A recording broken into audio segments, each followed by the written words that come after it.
నమస్కారం ఘంటారాబానికి స్వాగతం. ముందుగా ప్రధానాంశాలు. రాష్ట్రంలో ఒటెత్తిన ప్రజాస్వామ్యం, పోలింగ్ 80% దాటొచ్చని ఈసీ అంచనా.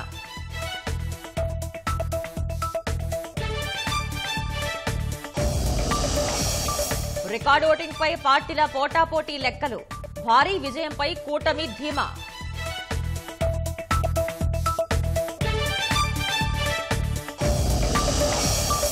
వారణాసిలో ఇవాళ నామినేషన్ వేయనున్న ప్రధాని మోదీ, కార్యక్రమంలో పాల్గొననున్న చంద్రబాబు, పవన్ కళ్యాణ్.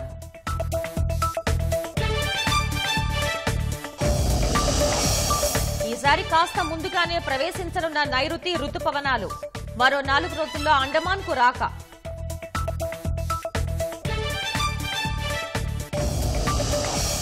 పీఓకేలో ప్రజల ఆందోళనకు దిగొచ్చిన పాకిస్తాన్ సర్కార్ 2300 కోట్లు విడుదల చేస్తామని ప్రధాని హామీ.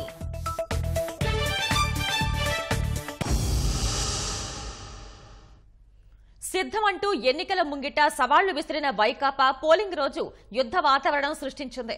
పొంగనూరు, అన్నమయ్య, పల్నాడు జిల్లాల్లో వైకాపా ముఖలు రెచ్చిపోయాయి. పోలింగ్ ఏజెంట్లను కిడ్నాప్ చేయడంతో మొదలైన అరాచకం గంటలు గడిచే కొద్దీ గొడ్డలి వేట్లు, కత్తిపోట్లతో బరితెగించారు. బాంబు దాడులతో భయోత్పాతం సృష్టించారు. ఎన్ని చేసినా ఓటర్లు మాత్రం క్యూ కట్టి ఓట్లేశారు. ఈవీఎంలో తీర్పు నిక్షిప్తం చేసి ప్రజాస్వామ్య విజేతలుగా నిలిచారు. ఇక రాజకీయ విజేతలెవరో తేలాలంటే వచ్చే నెల 4న ఈవీఎంలు తెరిచే వరకు వేచి చూడాల్సిందే.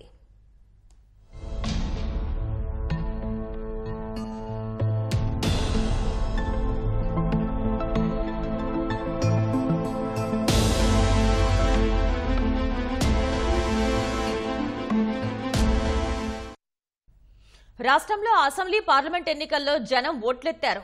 కొన్ని చోట్ల అర్ధరాత్రి వరకు క్యూ లైన్లు కట్టి ఓట్లేశారు. 2019లో 79.46% పోలింగ్ జరగగా ఈసారి 80% దాటొచ్చని ఎన్నికల సంఘం అంచనా వేస్తోంది. తాజా లెక్కల ప్రకారం లోక్సభ స్థానాల్లో మచిలీపట్నం, అసెంబ్లీ నియోజకవర్గాల్లో గంగాధర, నెల్లూరులో అత్యధిక పోలింగ్ నమోదైంది. రాష్ట్రం క్లిష్ట పరిస్థితుల్లో ఉన్నవేళ ప్రజలు భారీగా ఓటెత్తి ప్రజాస్వామ్య స్ఫూర్తి చాటి చెప్పారు. గంటల కొద్దీ క్యూలైన్లలో నిలబడి ఓటు హక్కు వినియోగించుకున్నారు. వృద్ధులు, మహిళలు, యువత, విదేశాలతో పాటు మన దేశంలోని వివిధ నగరాల నుంచి లక్షల మంది స్వస్థలాలకు తరలివచ్చి ఓటు హక్కు వినియోగించుకున్నారు. ప్రధానంగా యువతరంలో ఉత్సాహం బాగా కనిపించింది. పోలింగ్ కేంద్రాల పరిధిలో సగటున 2 నుంచి 2.5 గంటల పాటు క్యూలైన్లలో నిల్చోవలసి వచ్చినా ఓటర్లు తమ సంకల్పం వీడలేదు. మండుటెండల్ని సైతం లెక్క చేయకుండా మధ్యాహ్నం వేళలోనూ ఓటర్లు పోలింగ్ కేంద్రాలకు తరలివచ్చారు. సాయంత్రం 6 గంటలకు పోలింగ్ సమయం ముగిసేటప్పటికీ దాదాపు 3500కు పైగా పోలింగ్ కేంద్రాల పరిధిలోని క్యూలైన్లలో ఒక్కోచోట కనీసం 100 నుంచి 200 మంది బారులు తీరి ఉండడంతో వారందరికీ ఓటేసే అవకాశమిచ్చారు. కొన్ని కేంద్రాల్లో రాత్రి పొద్దుపోయేదాకా పోలింగ్ కొనసాగింది. తిరువూరు నియోజకవర్గం చింతల కాలనీలో అర్ధరాత్రి వరకు పోలింగ్ జరిగింది. అనకాపల్లి జిల్లా మాడుగుల మండలం గొటివాడ అగ్రహారం, విశాఖ జిల్లా పద్మనాభం మండలం భీమునిపట్నంలోనూ పోలింగ్ అర్ధరాత్రి వరకు కొనసాగింది. ఒంగోలు మండలం త్రోవగుంట పోలింగ్ కేంద్రం రాత్రి 8:30 సమయంలోనూ నిబంధనలు ఉల్లంఘించి ఓటర్లకు స్లిప్పులు పంపిణీ చేయడం వివాదాస్పదమైంది.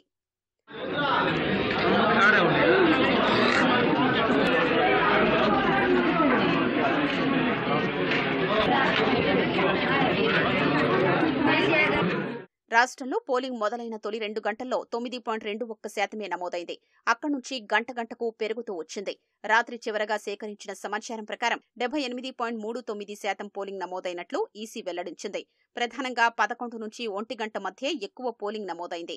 ఉదయం నుంచి సాయంత్రం వరకు పోలింగ్ సరళిని విశ్లేషిస్తే గంటకు సగటున 7 నుంచి 9% మేర పోలింగ్ నమోదైంది. 2019 సార్వత్రిక ఎన్నికల్లో 79.64% మేర పోలింగ్ జరిగింది.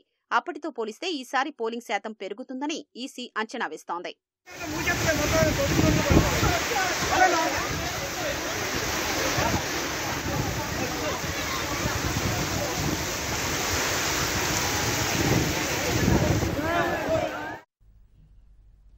అర్ధరాత్రి వరకు సాగిన పోలింగ్ సరళి గురించి మా ప్రతినిధి ధనుంజయ్ అడిగి తెలుసుకుందాం. ధనుంజయ్, ఈసీ లెక్కల ప్రకారం ఏ జిల్లాల్లో ఎంత ఓటింగ్ నమోదైంది? తుది పోలింగ్ శాతం ఎన్ని గంటలకు వెలువడే అవకాశం ఉంది? తుది పోలింగ్ శాతం మరొక 2-3 గంటల్లో అయితే వెలుగు చూసే అవకాశం అయితే కనిపిస్తుంది. అయితే అర్ధరాత్రి వరకు కొనసాగినటువంటి పోలింగ్ వివరాల ప్రకారం దాదాపుగా రాష్ట్ర వ్యాప్తంగా 78.36% మేర పోలింగ్ నమోదైంది. అల్లూరు సీతారామరాజు జిల్లాలో 63.19% పోలింగ్ నమోదైందని ఎన్నికల సంఘం స్పష్టం చేసింది. అలాగే అనకాపల్లిలో 81.63%, అనంతపురం జిల్లాలో 79.29% మేర పోలింగ్ నమోదైంది. ఇక అన్నమయ్య జిల్లాలో 76.12% మేర పోలింగ్ నమోదైనట్టుగా ఎన్నికల సంఘం స్పష్టం చేసింది. బాపట్లలో 82% మేర పోలింగ్ నమోదైంది. చిత్తూరు జిల్లాలో 82.65% మేర పోలింగ్ నమోదైనట్టుగా ఎన్నికల సంఘం స్పష్టం చేసింది. కోనసీమ జిల్లాలో 83.19%, తూర్పుగోదావరి జిల్లాలో 79.31% మేర పోలింగ్ నమోదైంది. ఏలూరులో 83.04%, గుంటూరులో 75.74% మేర పోలింగ్ నమోదైనట్టుగా ఎన్నికల సంఘం స్పష్టం చేసింది. కాకినాడ జిల్లాలో 76.37% మేర పోలింగ్ నమోదైంది. ఇక కృష్ణా జిల్లాలో 82.20% మేర పోలింగ్ నమోదైంది. కర్నూలు జిల్లాలో 75.83% మేర, ఇక నంద్యాల జిల్లాలో 80.92% మేర పోలింగ్ నమోదైనట్టుగా ఎన్నికల సంఘం స్పష్టం చేసింది. ఎన్టీఆర్ జిల్లాలో 78.76% మేర పోలింగ్ నమోదైంది. ఇక పల్నాడు జిల్లాలో 78.70%, మన్యం జిల్లాలో 75.24% మేర, ప్రకాశం జిల్లాలో 82% పోలింగ్ నమోదైనట్టుగా ఎన్నికల సంఘం స్పష్టం చేసింది. నెల్లూరు జిల్లాలో 78.10%, సత్యసాయి జిల్లాలో 82.77% మేర పోలింగ్ నమోదైంది. తిరుపతిలో 76, విశాఖపట్నంలో 65.5, విజయనగరంలో 79.4, పశ్చిమ గోదావరి జిల్లాలో 81.12% మేర పోలింగ్ నమోదైంది. ఇక కడప జిల్లాలో 78.72% మేర పోలింగ్ నమోదైనట్టుగా ఎన్నికల సంఘం స్పష్టం చేస్తుంది. అయితే ఈ పోలింగ్ శాతం నమోదైన సమయానికి ఇంకా చాలా చోట్ల పోలింగ్ అయితే కొనసాగుతూనే ఉంది. ప్రత్యేకించి మచిలీపట్నం, గన్నవరం, సత్యసాయి జిల్లాలోని కొన్ని నియోజకవర్గాల్లో కూడా పోలింగ్ కొనసాగుతున్నట్టుగా కూడా ఎన్నికల సంఘం స్పష్టం చేసింది. రాత్రి 11 గంటల సమయానికి దాదాపుగా రాష్ట్ర వ్యాప్తంగా 3,000 పైచిలకు పోలింగ్ కేంద్రాల్లో ఇంకా ఓటర్లు బారులు తీరే ఉన్నారు తమ ఓటు హక్కు వినియోగించుకోవడానికి. అయితే ఈ పోలింగ్ కూడా నమోదై పోలింగ్ తుది గణాంకాలు కనుక చేరితే కనుక దాదాపుగా పోలింగ్ శాతం 82% వరకు కూడా పెరిగే అవకాశాలు అయితే కనిపిస్తున్నాయి. దాదాపుగా ప్రస్తుతం మనకి రాత్రి 12 గంటల వరకు వెల్లడైనటువంటి వివరాల ప్రకారం దాదాపుగా 3,12,00,000 మంది ఓటర్లు తమ ఓటు హక్కు వినియోగించుకున్నారు. ధన్యవాదాలు ధనుంజయ్. రాష్ట్రంలో రీపోలింగ్ కు విజ్ఞప్తులు ఎక్కడా రాలేదని రాష్ట్ర ఎన్నికల ప్రధాన అధికారి ముఖేష్ కుమార్ మీనా తెలిపారు. కొన్ని చోట్ల ఈవీఎంలు ధ్వంసం చేసిన సమాచారం అంతా భద్రంగానే ఉందన్నారు. votes, if they are safe, then there is no need for polling. For example, Machallalo incident lo they have destroyed the either ballot unit or control unit. Control unit lo unna lopal bhagamlo walla data untadi. Data is checked by the bell engineer. Akkada వాళ్ళ instrument ని connect చేసిన తర్వాత అక్కడ 17A రిజిస్టర్లో ఎంతమంది pole చేశారు, ballot యూట్లో ఎన్ని poles ఉన్నాయి, అది టాలీ అయితే we go ahead we put another machine, కొత్త మెషిన్ అక్కడ పెడతాము. కొత్త మెషిన్ తర్వాత కంటిన్యూ చేస్తాము. కౌంటింగ్ టైంలో పాత మెషిన్ కొత్త మెషిన్ కలిపేసి ఫైనల్ ఫిగర్ అరైవ్ అయ్యి దీని ద్వారా కౌంటింగ్ చేయడం జరుగుతుంది. As of now I have not received any request for repoll. ప్రతి కాన్స్టిట్యుయెన్సీలో ఆబ్జర్వర్స్ దీనికి సంబంధించి 17A స్క్రూటినీ అంటాం దీన్ని. Those observers along with the RO will go through all the documents ఎక్కడెక్కడ కంప్లైంట్ వచ్చినాయి, వాళ్ళు డిసైడ్ చేసిన తర్వాత ఫైనల్గా రీపోల్ గురించి మనకు తెలుస్తుంది. ప్రజా తీర్పు నిక్షిప్తమైన ఈవీఎంలను స్ట్రాంగ్ రూమ్లకు తరలించారు. గుంటూరు జిల్లాలోని 7 నియోజకవర్గాలకు చెందిన ఈవీఎంను ఆచార్య నాగార్జున విశ్వవిద్యాలయం ఇంజనీరింగ్ కళాశాలలో ఏర్పాటు చేసిన స్ట్రాంగ్ రూమ్ కు తరలించారు. ఉమ్మడి అనంతపురం జిల్లాకు చెందిన ఎలక్ట్రానిక్ ఓటింగ్ యంత్రాలను జేఎన్టీయూ స్ట్రాంగ్ రూమ్ లో భద్రపరిచారు. అర్ధరాత్రి దాటిన ఈవీఎంలు భద్రపరిచేలా ముందే సిబ్బందిని అందుబాటులో ఉంచారు. స్ట్రాంగ్ రూమ్ వద్ద కట్టుదిట్టమైన భద్రతా ఏర్పాట్లు చేశారు. పోలింగ్ వేళ పల్నాడు వైకాపా ముక్కలు మరింత పేట్రేగాయి. మాచర్ల నియోజకవర్గంలో ఏకపక్ష పోలింగ్ కోసం హింసకు తెరతీశారు. విపక్షాలను బెదిరించారు. పెట్రోల్ బాంబులు విసిరి ఓటర్లను భయభ్రాంతులకు గురిచేశారు. కత్తులతో దాడులకు తెగించారు. పలుచోట్ల తెలుగుదేశం శ్రేణులు తిరగబడ్డారు. పల్నాడులో 5 ఏళ్లుగా దాడులు, బెదిరింపులతోనే రాజకీయం చేస్తున్న వైకాపా నేతలు ఎన్నికల రోజున అదే కొనసాగించారు. ప్రధానంగా మాచర్ల నియోజకవర్గంలో వైకాపా ఎమ్మెల్యే పిన్నెల్లి రామకృష్ణారెడ్డి గ్యాంగ్ రెచ్చిపోయింది. సోమవారం పోలింగ్ ప్రారంభమైన వెంటనే రెంటచింతల మండలం రెంటాలలో 3 తెలుగుదేశం ఏజెంట్లపై కత్తులు, గొడ్డలతో దాడులకు తెగబడ్డారు.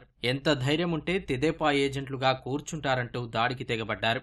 3 ఏజెంట్లలో ఓ మహిళ ఉండగా ఆమె నుదిటిపైన కత్తితో గాయపరిచారు. ఆమె భర్తపైన దాడికి పాల్పడ్డారు. రెంటచింతల మండలం పాల్వాయి గేటులో ఎమ్మెల్యే పిన్నెల్లి దగ్గరుండి మరీ తెదేపా కార్యకర్తలపై దాడులు చేయించారు. తిరగబడ్డ తెదేపా శ్రేణులు ఎమ్మెల్యే కారుపై రాళ్లు విసిరారు.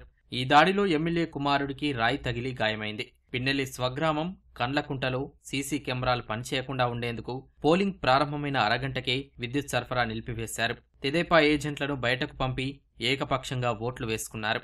వెల్దుర్తి మండలం కేపీగూడెంలో వైకాపా వర్గీయులు కత్తులు కర్రలతో పోలింగ్ కేంద్రంలోకి జొరబడి తలుపులు మూసేసి తెదేపా ఏజెంట్లను దారుణంగా కొట్టారు. విధుల్లో ఉన్న ఎస్ఐ తెదేపా ఏజెంట్లను తన కారులో తీసుకెళ్లి మండాదిలో విడిచిపెట్టారు. మరోవైపు ఎమ్మెల్యే పిన్నెల్లి తన అనుచరులతో వచ్చి తెదేపాకు ఓటేస్తారని అనుమానం వచ్చిన వారిపై ఇష్టారీతిన దాడులు చేశారు. మాచర్ల తెదేపా అభ్యర్థి జూలకంటి బ్రహ్మారెడ్డిని లక్ష్యంగా చేసుకుని వైకాపా మూకలు వ్యూహాత్మక దాడులకు తెగబడ్డాయి.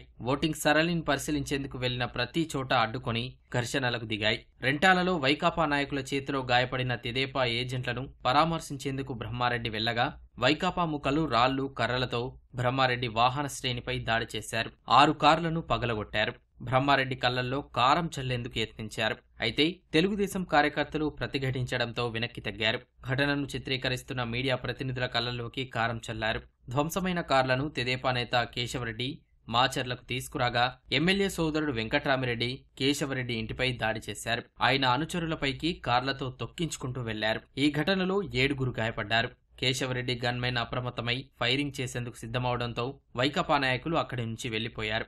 అనంతరం బ్రహ్మారెడ్డి అక్కడి నుంచి వెల్దుర్తి మండలం లచ్చనబావి తండాలో పోలింగ్ పరిశీలనకు వెళ్లగా మరోసారి దాడి చేసి కాన్వాయ్లోని ఒక కారును కాల్చేశారు. మాచర్ల అరాచకాలపై జోక్యం చేసుకున్న ఎన్నికల సంఘం పిన్నెల్లి సోదరులను గృహ నిర్బంధం చేసింది. ఆ తర్వాత పోలింగ్ ఒకంత సాగింది.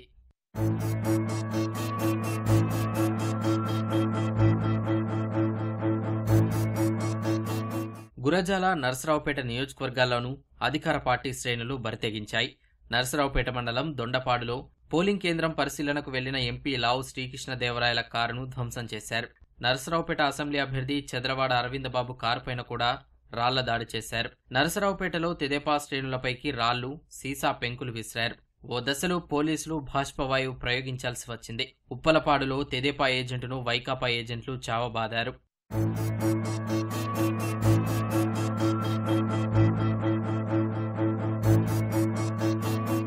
గురజాల నియోజకవర్గం తంగెడలో దొంగ ఓట్ల వ్యవహారంలో తెదేపా వైకాపా వర్గాల మధ్య తీవ్ర వివాదం జరిగింది.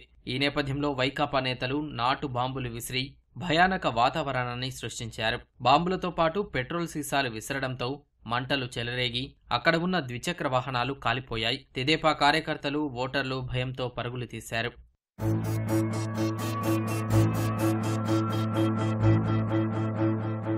సత్తెనపల్లి నియోజకవర్గంలోనూ వైకాపా శ్రేణులు రెచ్చిపోయాయి.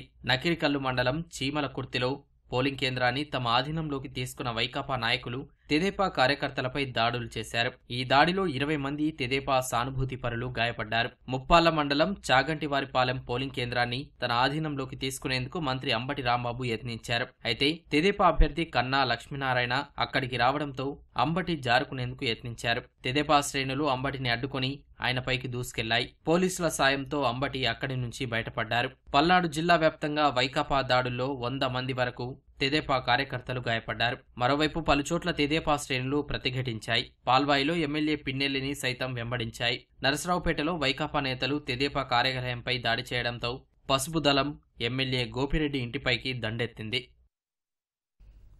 శ్రీకాకుళం జిల్లా కవిటిలో వైకాపా మూకలు తెలుగుదేశం నాయకుడిపై దాడికి తెగబడ్డారు. ఓటు వేసి స్వగ్రామానికి తిరిగి వస్తుండగా మార్గమధ్యలో కాపు కాసి వజ్జ రంగారావుపై మూకుమ్మడిగా దాడి చేశారు. వైకాపా కార్యకర్తల దాడిలో రంగారావు తీవ్రంగా గాయపడ్డారు. శతకాత్రుని స్థానిక ఆసుపత్రికి తీసుకువెళ్లారు. పరిస్థితి విషమించడంతో మెరుగైన చికిత్స కోసం టెక్కలి సామాజిక ఆసుపత్రికి తరలించారు. బాధితుడిని ఎమ్మెల్యే అశోక్ పరామర్శించారు. మరోవైపు ఆముదాల వలస మండలంలోనూ వైకాపా కార్యకర్తలు రెచ్చిపోయారు. కుద్దిరాంలో తెలుగుదేశం కార్యకర్తను వైకాపా నాయకుడు చిరంజీవి తల పగలకొట్టేలా కొట్టాడు. దాడిలో కార్యకర్తకు తీవ్ర రక్తస్రావమవుతుంది.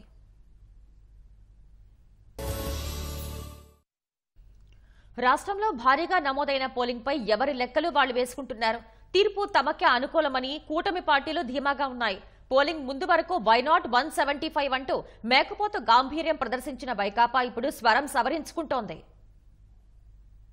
ఎన్నికల పోలింగ్కు వివిధ వర్గాల ప్రజలు రాత్రి 10 గంటల వరకు క్యూలైన్లలో బారులు తీరి ఓటేయడం, యువత పెద్ద సంఖ్యలో ఓటింగ్లో పాల్గొనడం, ఇతర రాష్ట్రాల నుంచి 6 లక్షలకు పైగా ఓటర్లు తరలిరావడం వంటి పరిణామాలు తెదేపా శ్రేణుల్లో ఉత్సాహం నింపుతున్నాయి.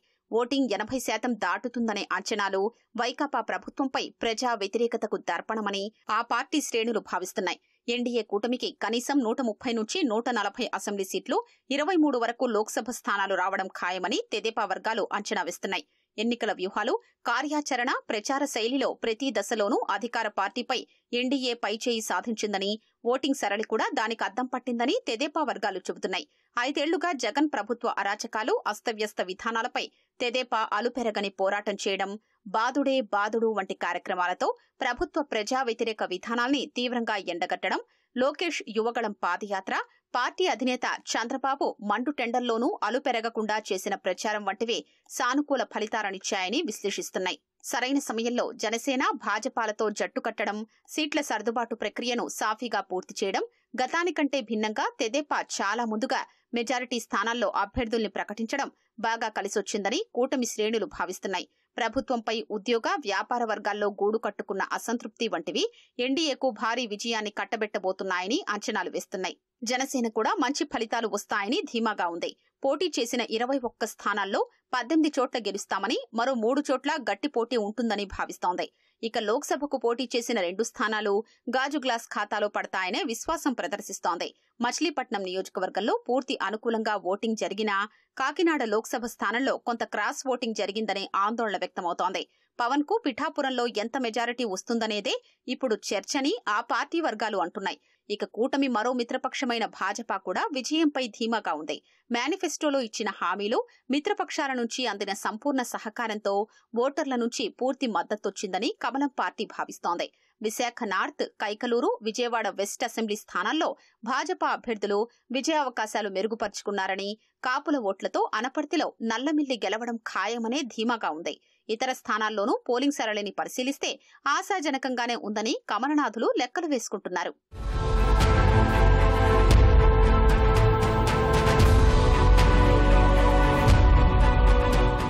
మరోవైపు అధికార వైకాపా క్రమంగా నేలకు దిగుతున్నట్లే కనిపిస్తోంది.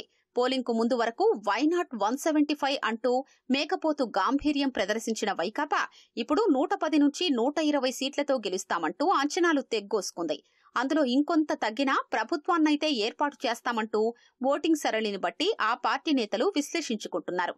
వాలంటీర్లు పూర్తిగా సహకరించారని, యువతలో అభిమానం కొంచెం తగ్గినట్లు కనిపించినా మొత్తంగా సానుకూలంగానే ఉంటుందని విశ్లేషించుకుంటున్నారు. ఉక్కపోత, వడగాల్పులతో ఉక్కిరిబిక్కిరవుతున్న ప్రజలకు వాతావరణ శాఖ చల్లని కబురు చెప్పింది. ఈసారి కాస్త ముందుగానే నైరుతి రుతుపవనాలు ప్రవేశించనున్నాయని ఒక ప్రకటనలో తెలిపింది. ఈ నెల 19 లోపు దక్షిణ అండమాన్ సముద్రం సమీపంలోని ఆగ్నేయ బంగాళాఖాతం, నికోబార్ దీవుల్లోకి ప్రవేశిస్తాయని తెలిపింది. దక్షిణ కర్ణాటక నుంచి మధ్యప్రదేశ్ వరకు విస్తరించి ఉన్న ద్రోణి ప్రభావంతో 4 రోజుల్లో రాష్ట్రంలో పలు ప్రాంతాల్లో పిడుగులతో కూడిన వర్షాలు కురుస్తాయని వాతావరణ శాఖ వెల్లడించింది. కోస్తాంధ్ర జిల్లాల్లో పిడుగులు, తేలికపాటి నుంచి మోస్తరు వర్షాలు కురిసే అవకాశం ఉందని తెలిపింది. రాయలసీమ జిల్లాల్లో అక్కడక్కడ తేలికపాటి వర్షం పడొచ్చని అంచనా వేస్తోంది. సోమవారం అత్యధికంగా ప్రకాశం జిల్లా బల్లిపల్లిలో 79 మిల్లీమీటర్ల వర్షపాతం నమోదైంది. వర్షాల ప్రభావంతో ప్రజలకు ఎండవేడిమి నుంచి ఉపశమనం లభించింది. లోక్సభ ఎన్నికల్లో భాగంగా జరిగిన 4వ విడతలో మొత్తంగా 67.70% పోలింగ్ నమోదైనట్లు ఎన్నికల సంఘం వెల్లడించింది. 4వ దశలో భాగంగా 10 రాష్ట్రాలు, కేంద్రపాలిత ప్రాంతాల్లోని 96 నియోజకవర్గాల్లో జరిగిన పోలింగ్ సోమవారం దాదాపు ప్రశాంతంగానే ముగిసింది. ఆంధ్రప్రదేశ్, పశ్చిమ బంగాల్లో మాత్రం కొన్ని చోట్ల ఘర్షణలు చోటు చేసుకున్నాయి. 4వ దశలో 67.70% పోలింగ్ నమోదైందని, అయితే ఇది తాత్కాలిక సమాచారమేనని ఈసీ తెలిపింది. వివిధ ప్రాంతాల నుంచి పూర్తి స్థాయి గణాంకాలు అందిన తర్వాత ఓటింగ్ శాతం మరింత పెరిగే అవకాశాలు ఉన్నట్లు తెలిపింది. తాజా విడతలో అత్యధికంగా పశ్చిమ బంగాల్లో 78.44% ఓటింగ్ నమోదైందని తెలిపింది. జమ్మూ కశ్మీర్లో అత్యల్పంగా కేవలం 37.98% మంది తమ ఓటు హక్కును వినియోగించుకున్నారని పేర్కొంది. అయితే గత కొన్ని దశాబ్దాల్లో జమ్మూ కశ్మీర్లో ఇదే అత్యధిక పోలింగ్ శాతమని ఈసీ తెలిపింది. ఉత్తరప్రదేశ్లో షాజహాన్పూర్ నియోజకవర్గం పరిధిలో కొన్ని గ్రామాల ప్రజలు ఓటింగ్ను బహిష్కరించారు. తమ గ్రామాలు, రోడ్ల నిర్మాణం సహా ఇతర అభివృద్ధి కార్యక్రమాలకు నోచుకోవటం లేదని నిరసిస్తూ ఈ నిర్ణయం తీసుకున్నారు. జార్ఖండ్లో పశ్చిమ సింగ్భూమ్ జిల్లాలోని సోనాపి, మొరాంగ్ పొంగా ప్రాంతాల్లో చెట్టును కొట్టి అడ్డుగా వేయటం ద్వారా పోలింగ్ కేంద్రాలకు ఓటర్ల రాకను అడ్డుకోవాలని మావోయిస్టులు ప్రయత్నించగా భద్రతా బలగాలు ఆ అడ్డును తొలగించాయి. ఒడిశాలో పలుచోట్ల ఈవీఎంలు మొరాయించాయి. దీంతో విధుల్లో అలసత్వం ప్రదర్శించినందుకు ఒడిశాలో 2 పోలింగ్ అధికారుల్ని ఈసీ సస్పెండ్ చేసింది. ప్రధాని మోదీ ఇవాళ నామినేషన్ దాఖలు చేయనున్నారు. ఈ కార్యక్రమానికి ఎన్డీఏ పక్ష నేతలందరినీ ఆహ్వానించారు. తెలుగుదేశం అధినేత చంద్రబాబు, జనసేన అధినేత పవన్ కళ్యాణ్ సహా పలువురు హాజరు కానున్నారు. నామినేషన్ కు ముందు రోజే వారణాసిలో మోదీ రోడ్ షో నిర్వహించారు. బనారస్ హిందూ యూనివర్సిటీ నుంచి కాశీ విశ్వనాథుని ఆలయం వరకు సుమారు 5 కిలోమీటర్ల మేర రోడ్ షో సాగింది. రోడ్ షోలో మోదీ వెంట ఉత్తరప్రదేశ్ సీఎం యోగి ఆదిత్యనాథ్ ఉన్నారు. గత 2 సార్వత్రిక ఎన్నికల్లో వారణాసిలో ప్రధాని మోదీ భారీ మెజార్టీతో గెలిచారు. 2014లో ఆప్ కన్వీనర్ ఢిల్లీ సీఎం అరవింద్ కేజ్రీవాల్ పై 3 లక్షల పైచిలుకు ఓట్ల మెజార్టీతో గెలుపొందారు. 2019లో సమాజ్వాదీ పార్టీకి చెందిన శాలిని యాదవ్ పై 4,70,000 పైచిలుకు ఓట్ల తేడాతో విజయం సాధించారు. ఈ ఎన్నికల్లో ప్రధానికి ప్రత్యర్థిగా కాంగ్రెస్ నుంచి అజయ్ రాయ్ పోటీలో ఉన్నారు.